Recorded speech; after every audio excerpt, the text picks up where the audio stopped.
Hey there, Detroit sports fanatics. I'm Taylor Phillips, and welcome to Taylor's Detroit Sports on Spreaker.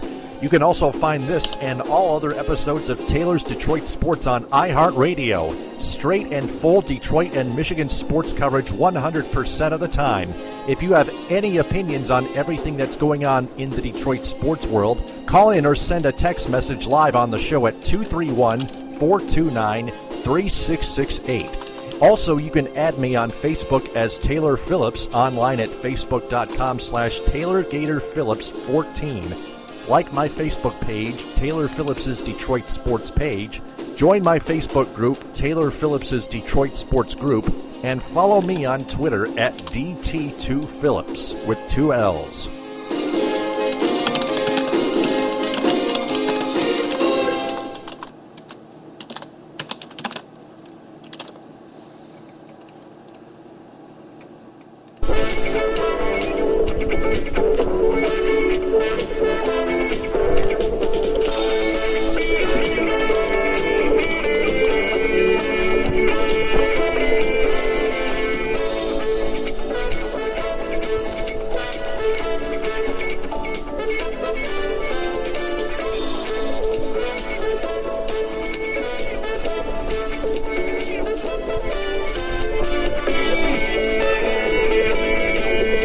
Okay, welcome to episode 147 on Spreaker and iHeartRadio.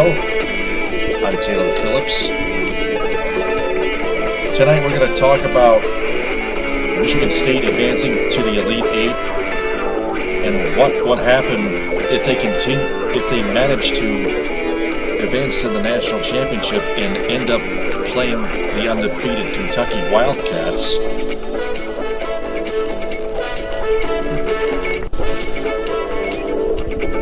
Also talk about the Red Wings' goaltending and defense issues and more. And read my blog out loud about them wasting contract money. Also talk about the Pistons being on a roll, winning 5 of their last 6 games overall, and why they don't need a top lottery draft pick. And Tigers starting pitcher Justin Verlander receiving a cramp, which Chris Ayotte calls an injury.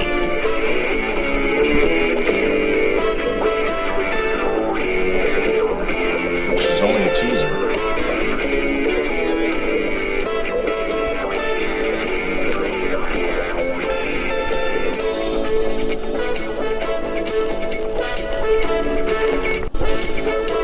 But first, the Michigan State Spartans beat the 3-seeded Oklahoma Sooners 62-58 in the Elite Eight in the East Region bracket of the NCAA Division I men's basketball tournament.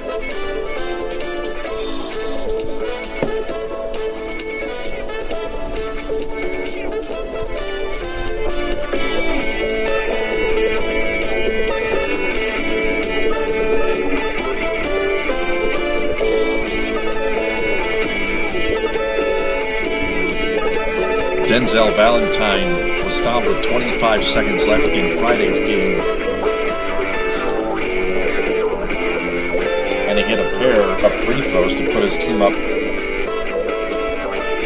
and help seal a 62-58 win.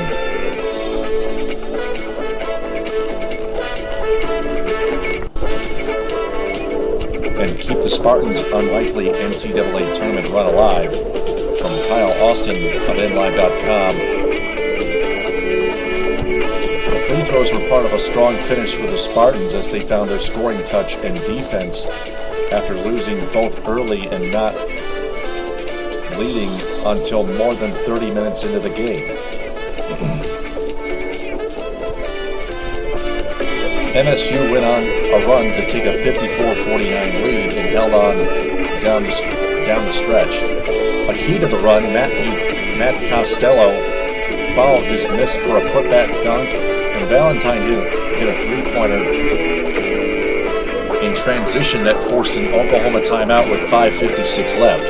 From there, the Spartans clamped down on defense holding the Sooners to one field goal in an 8-minute span at one point in the second half. The Sooners got to within 2 points with 1:02 left before Valentine and Trice hit 4 free throws to close the game. Trice finished with a team-high 24 points, while Valentine had 18. Michigan State fell behind by 10 points less than 6 minutes into the game as Oklahoma got out in transition and got points on its first 6 possessions. The Spartans, though, battled back to get within 4 points at halftime, 31-27.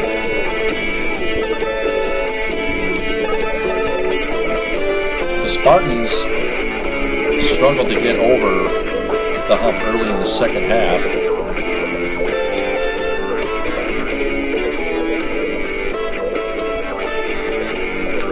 Michigan State tied the game at 14-30, but couldn't take the lead in the next 3:33 as the game stayed tied. Costello missed a pair of free throws during that stretch. The Spartans finally got over that hump and took its first lead with 9:24 left in the game on a Brandon Dawson jumper and trailed only briefly after that. Highlights: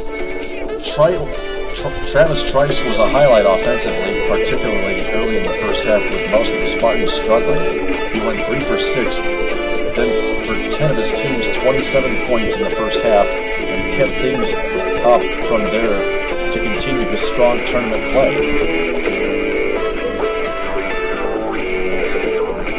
Valentine started the game 1 for 7 from the field, including an air ball, but recovered to go 5 for 10 after that, including 4 for 8 in the second half. Gavin Schilling, who has struggled more than any other Michigan State regular in the last few months, had a strong start to the game with 6 points in the first 13 minutes, including a strong drive and dunk. The Spartans had 3 turnovers in the first 7 minutes of play, but had just 2 more the rest of the way to continue their strong play in that aspect. Michigan State averaged just 7.5 turnovers per game in the first 2 games of the NCAA tournament.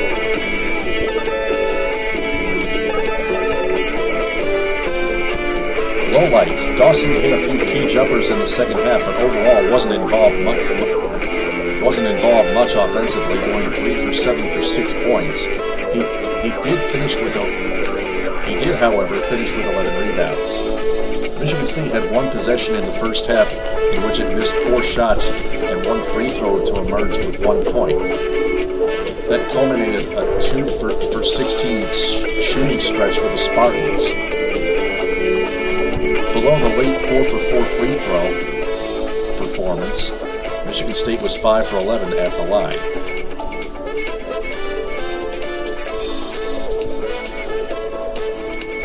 Ouch. 5 for 11.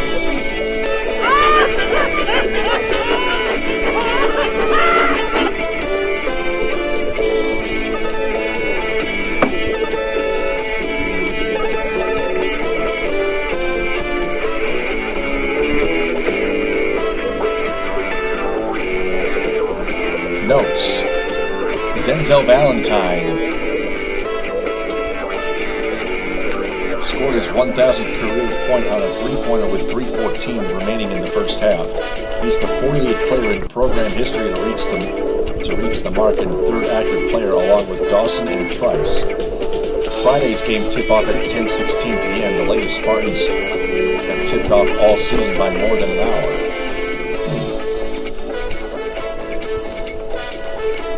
Magic Johnson was in the stands for the 3rd straight game. Lions quarterback Matthew Stafford was also seen in attendance.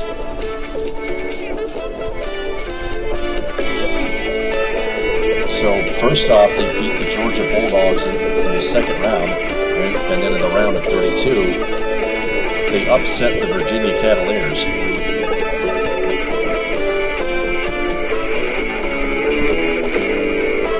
score in the Georgia game was 70-63, and the Virginia score was 60-54. Tonight was 62-58. They take on Louisville, the 4th seed in the East region, in the Elite Eight.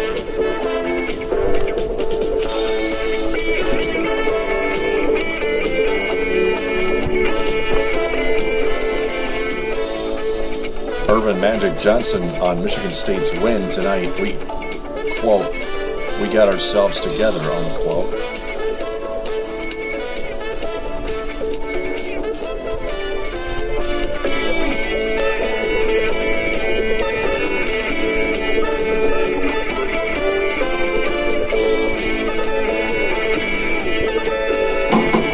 I think that if they beat a 3 seed tonight, they should be able to beat a 4 seed.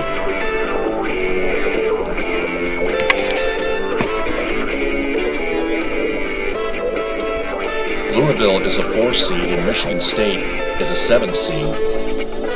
And Michigan State, the Spartans, do have what it takes to beat a top seed in a region, just as long as they stay together. In Irvin Magic Johnson's words.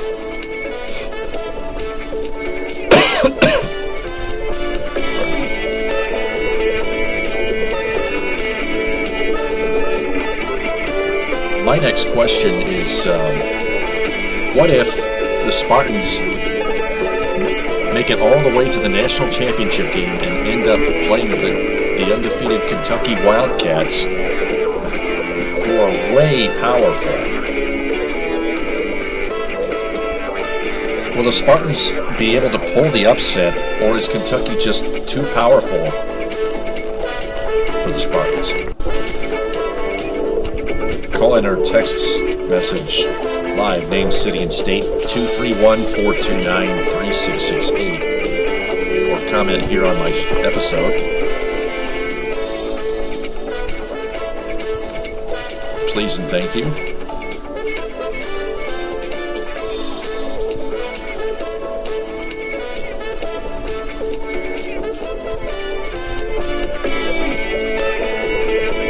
Let's move on to the Detroit Red Wings.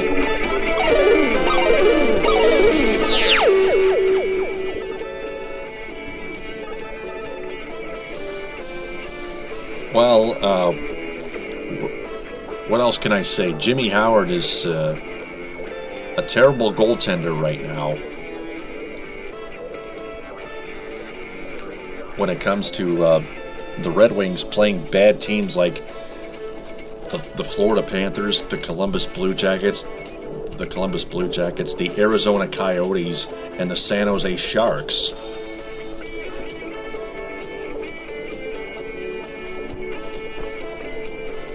The Sharks aren't as bad as the Coyotes, but the Wings are not beating those teams at home in the regular season.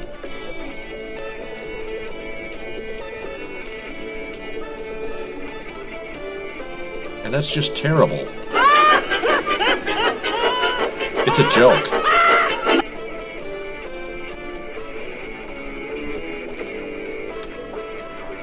They were winless against the Columbus Blue Jackets at home. They were winless against the Florida Panthers at home. They failed to beat the Arizona Coyotes at home. Lost in overtime 5-4 last Tuesday. Man, that's pathetic. And then they lost to the Sharks 6-4 at home.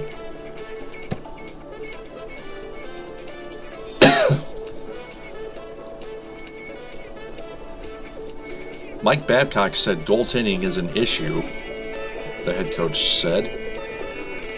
defense is also another one of them. The turnovers, especially Jonathan Erickson. Apparently, Brendan Smith is still committing his penalties.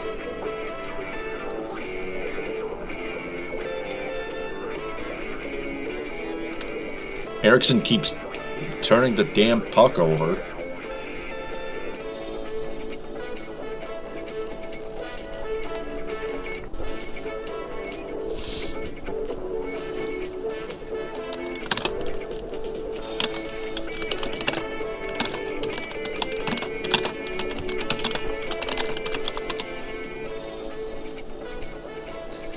And Howard is letting in way too many soft goals this season. Had a good game against St. Louis, which the Wings won 2-1 at the Joe over the Blues. Only allowed one goal on the power play, Alexander Steen. Aaron Cole and Justin Advocator scoring it in that game. Howard giving up 5 goals against the lowly Arizona Coyotes. Pathetic. Unacceptable. And Howard gives up 3 of those 5 goals. The first 3 on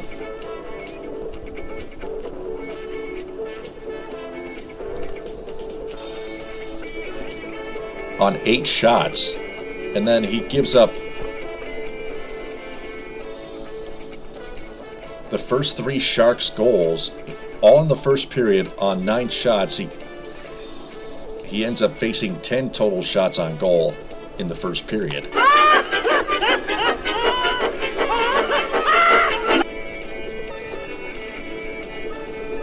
And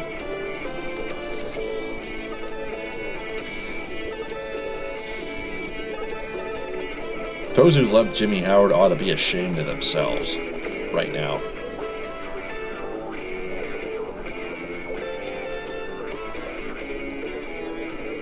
Jimmy Howard should no longer be the number 1 goaltender for the Detroit Red Wings. Period.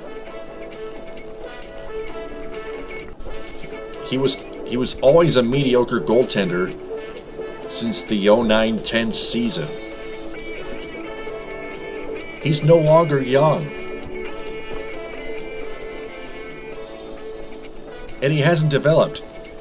Neither has Jonathan Erickson, neither has Brendan Smith, neither is Kyle Quincy.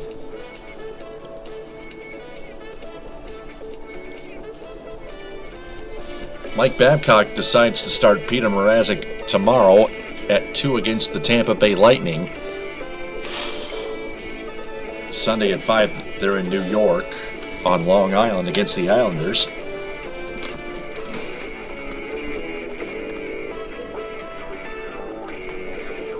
I wrote a blog about the Red Wings being a waste of contract money. The Red Wings, titled "The Red Wings Are a Waste of Contract Money" on TaylorsDetroitSports.com. My blog. Let me read it out loud to you. Let me jump the gun right now with an early tragic season review because I know the Wings still won't make it to the conference final for a 6th straight year. Some of the Red Wings players are still getting paid a lot of long-term contract money and not getting the job done.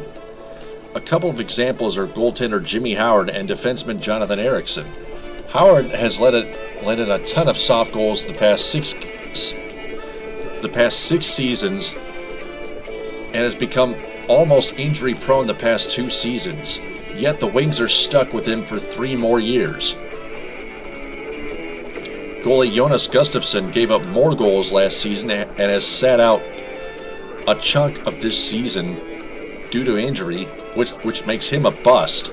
And backup goaltender Peter Mrazek has been waiting to be the number 1 goaltender, the number 1 goalie for the Wings in the NHL all his life. Tomorrow he gets that opportunity. Erickson has a 6-year, $26.5 million contract under his belt, and he has been and he has been a disease. He keeps ducking shots like a headless chicken when they need to be blocked in his own defensive zone. And he keeps giving the puck away, which costs his team goals against, and serving too many penalty minutes. Left winger Dan Cleary was signed to a one-year contract after being a miserable bust on the power play last season, and he has been a healthy scratch for most of this season. Center Stephen Weiss was signed to a deal, and he was injured for most of the season and costing the team games this year with costly turnovers that lead to shorthanded goals.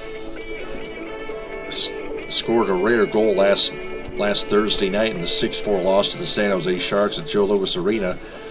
A young defenseman in Brendan Smith was signed to a 2 or 3 year deal, and he never developed in terms of discipline in the NHL, unlike most of the other young players on this roster. Instead, Smith keeps racking up the penalty minutes, and he could be on pace for around 80 penalty minutes this season, or at least that, which is worse. Yet he will be a restricted free agent and may stay with the team when he doesn't belong here in Detroit if he keeps playing in an undisciplined fashion. Center Johan Franzen was signed to a long-term contract, and lately he played terrible last season and was injured most of this season. Drew Miller was signed to a contract, and he almost never produced in terms of stats, points for example, up to this year. Jakob Kindl has been a healthy scratch for most of this season, yet he is still under contract. All of those bust players are killing and wasting the rest of the roster, which includes wonderful talents in Henrik Zetterberg, their captain, left winger, magician stick handler Pavel Datsyuk, hard-hitting defenseman Nicholas Kronwall, defenseman Danny DeKaiser, center Justin Abdelkader, center Darren Helm, right winger Tomas Tatar, center Gustav Nyquist, right winger Luke Glendening, left winger Luke Glendening, left winger Timu Palkinen, defenseman Marek Sidlitsky, and left winger Eric Cole. And yet those bust players are all still riding the coattail of an arrogant and loyal general manager in Ken Holland, who last offseason was re-signed to a 4-year, $18 million contract.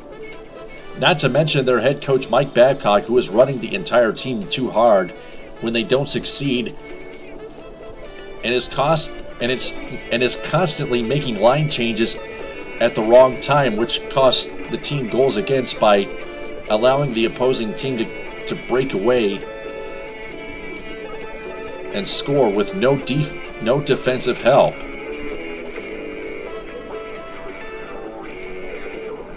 This whole Red Wings organization is stuck with Holland, Babcock, and those bust players who keep playing buddy system with one another, and it is still not paying enough dividends to win them the Stanley Cup because they keep messing up and playing inconsistently through and through. This team isn't really that terrible. It's an okay team. It will just never get any better. For instance, they are still not winning their home games against bad teams. Their goaltending, defense, penalty kill, and power play are all absolutely atrocious, and they can't overcome adversity of bad calls by the NHL referees, who I expect to make mistakes almost every game, which is fine. Tragically, the Wings will stay the same for the next... And the Wings keep losing those games, too. Tragically, the Wings will stay the same for the next 4 or 5 years because of their own decision to sign their general manager to a 4-year contract, and they will never come close to reaching a Stanley Cup championship, ever. Yet most of their fan base is so spoiled about the franchise's past successes and their playoff streak, which currently stands at 23 seasons, that they don't even have any concern of what's going wrong with this team right now. It's time for them to snap out of it, grow up, and start focusing better on the present occurrences of this team. They all need serious help. Everyone that is associated with the Detroit Red Wings, player, fan, or coach, or GM, or assistant, or whatever, needs a lot of help.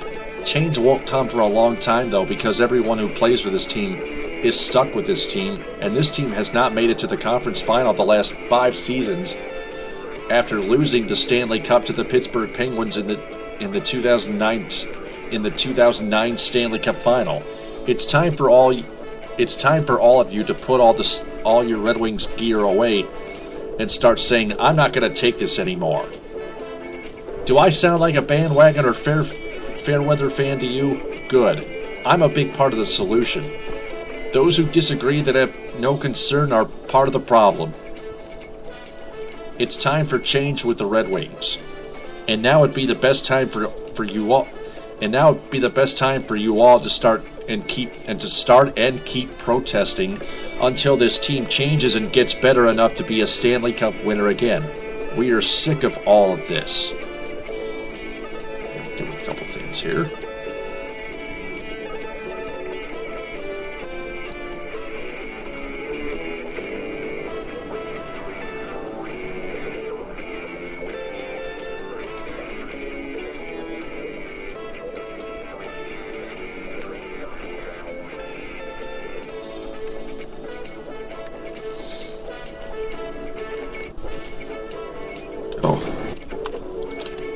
Season.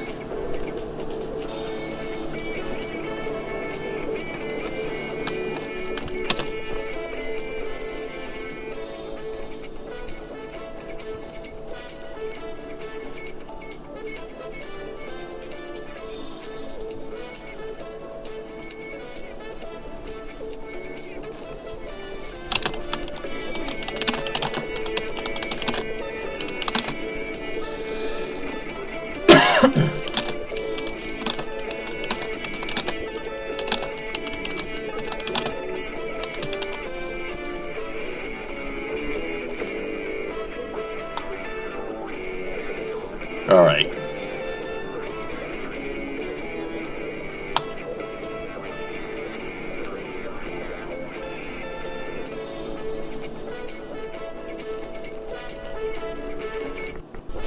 Let me look this over real quick.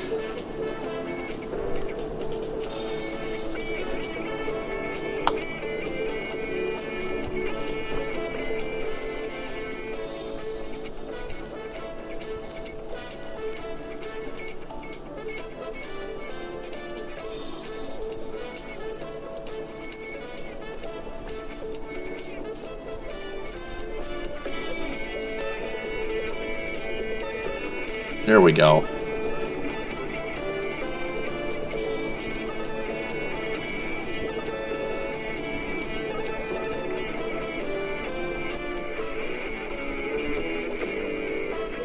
Okay.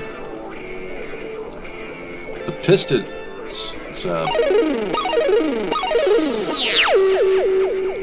Pistons have won 5 out of their last 6 games now, whooping the Magic 111-97. The Pistons were trying to pull away. The Magic are trying to come back.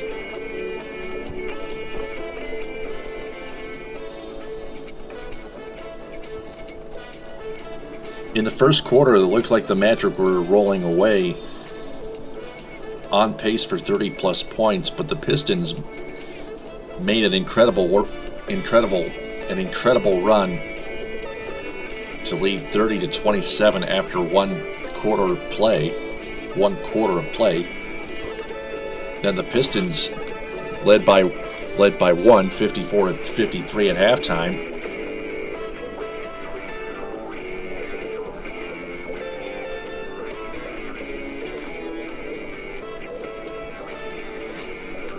Then after 3 quarters,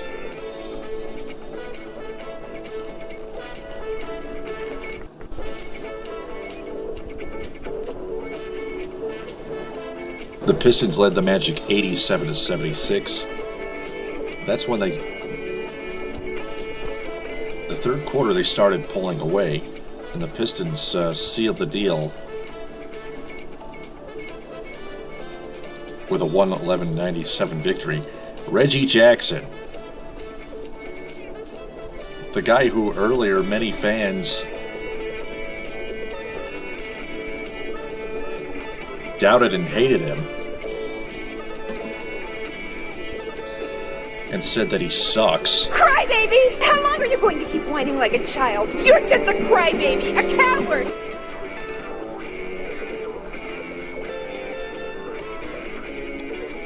Recorded a triple-double, 26 points, 11 rebounds, and 10 assists.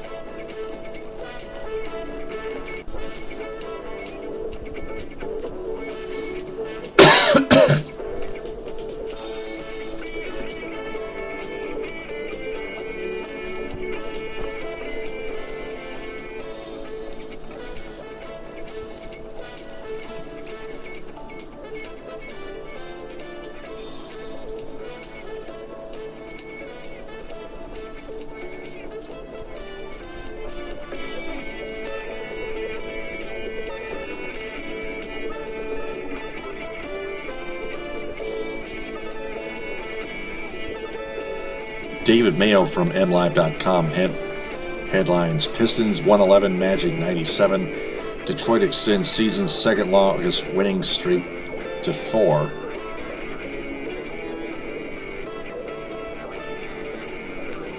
He was the first Piston to reach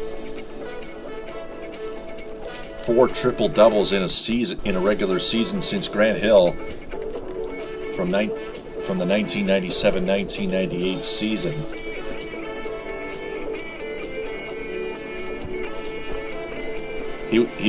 Jackson became the NBA Eastern Conference Player of the Week. First Piston to win that award since Rodney Stuckey in the week ending December 13th, 2009.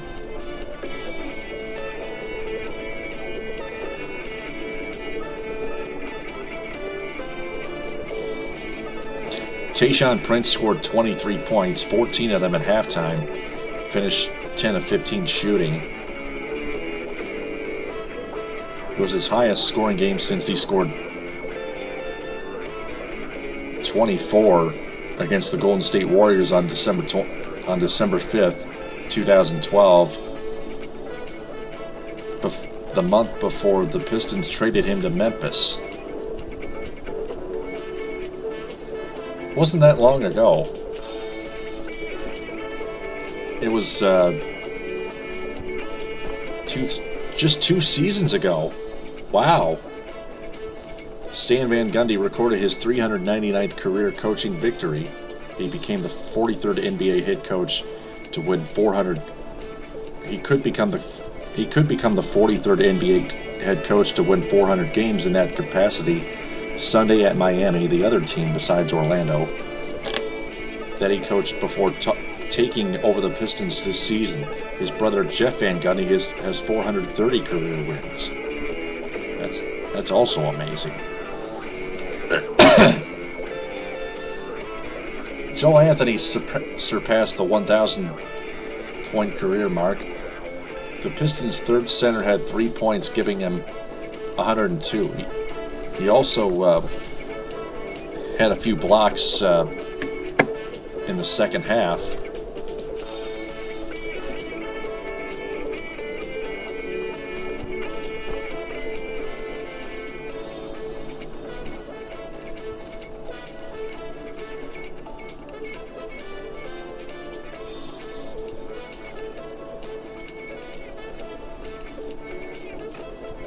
Pistons play the Heat at 6 in Miami Sunday.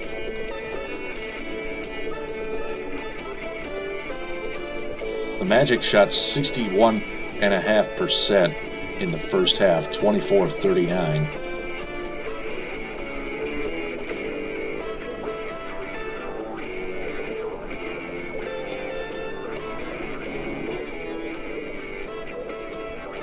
Kentavious Caldwell-Pope finished with only 10 points, shooting 4 of 20 from the field.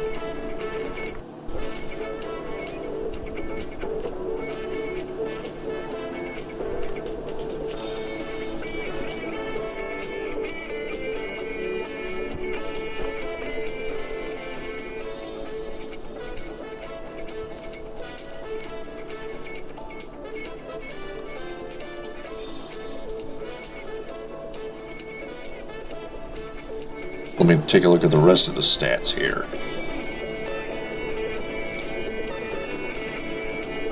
They beat the Memphis Grizzlies. Then they beat the Bulls and the Celtics. They lost to the 76ers before they beat the Bulls.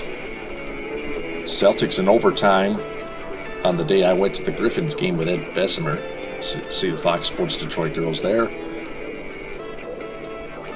They upset the Raptors at home 108-104.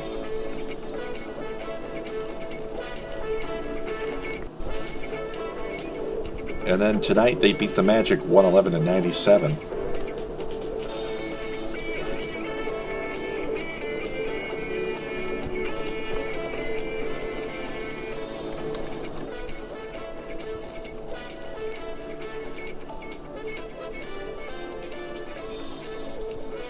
I thought that in the first half, the Pistons' defense was lacking, like it mostly has this season.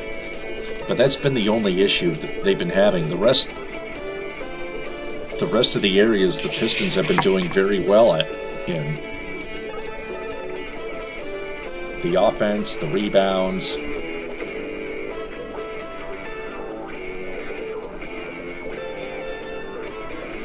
Their defense just needs to turn it up a few notches at least. But the rest of the areas, they should just keep it up.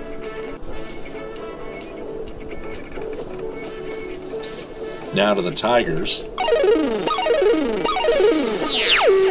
They lost 4-1 to the Blue Jays of Toronto. Justin Verlander only pitched 2 innings and suffered a cramp in his tricep. Chris Ayatt called it an apparent injury. Ah, shut up, you idiot. What? Oh. A cramp is not an injury, Chris. Chris Ayatt writes from MLive.com.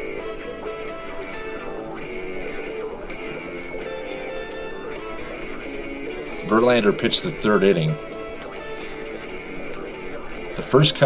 Verlander said, quote, "The first couple innings were nice and easy, and then I threw a curveball, and it just felt like when I got extended that my tricep kind of grabbed on me a little bit. Then from that point on, the rest of the pitches I threw, there was a similar feeling."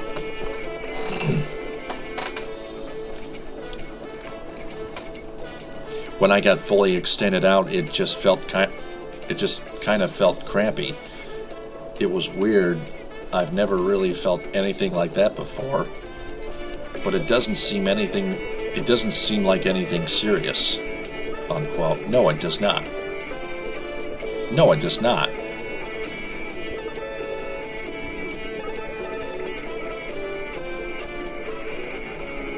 Brad Ausmus said, quote, "Verlander said it felt more like a cramp than a strain.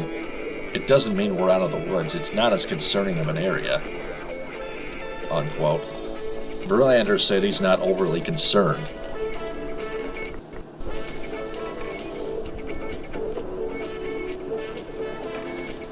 He will not be the starting pitcher of opening day, but he'll be a starting pitcher for the Tigers for sure.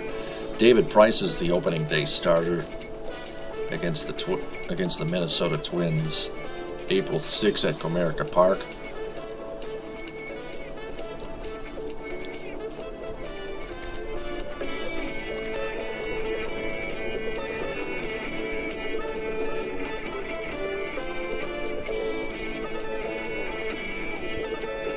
Verlander said that the return to the way he did things prior to last season, when he was coming off poor core muscle surgery might have something to do with the cramping.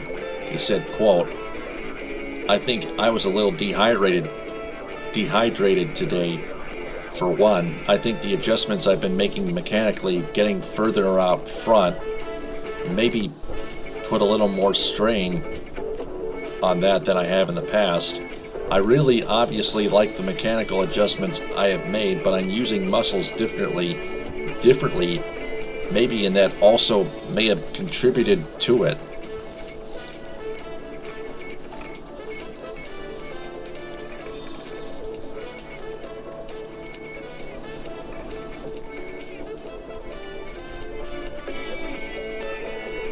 Unquote. Ausmus said, quote, "Hopefully it's just a blip on the radar," unquote. He said that he thought there was a chance Verlander could show up Saturday without any soreness in the area at all. It really could turn out to be nothing. The Tigers certainly hope it is. They have enough talent to compete for a 5th consecutive division title this season, but the gap between the haves and the have-nots in the American League Central Division has shrunk. The margin for error is smaller. The Tigers need a bounce-back season from Verlander to help bolster a rotation that might not have the same depth than it has in recent years, especially without Max Scherzer, who is now a Washington National. This could very well turn out to be a minor issue, but as Ausmus said, Verlander and the Tigers are not out of the woods yet. Verlander will be reevaluated Saturday, which is tomorrow. Depending on the prognosis, the Tigers' season might be too.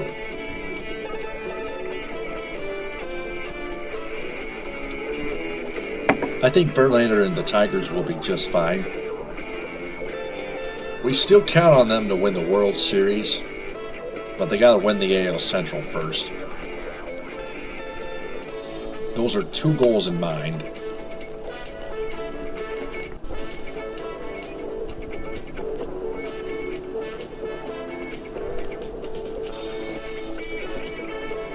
And Anthony Gose has been in a slump lately, but he's still producing a little bit. He went 0 for 10 after producing a lot, and then he got a hit and got one hit in his last 3 or 4 games.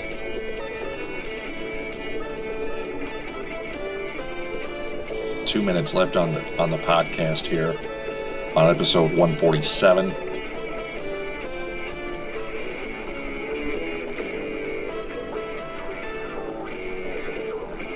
He went 1 for 2 earlier today. Make it 5.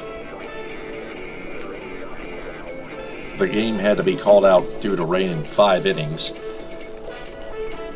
So the Tigers head back to Lakeland and play the St. Louis Cardinals, and then they take on the Philadelphia Phillies in Clearwater, both at 1:05. I think we can close the logo now. So that wraps up episode 147 of Taylor's Detroit Sports on Spreaker and iHeartRadio. Thanks for downloading and listening to this, if you did. Thank you for the call.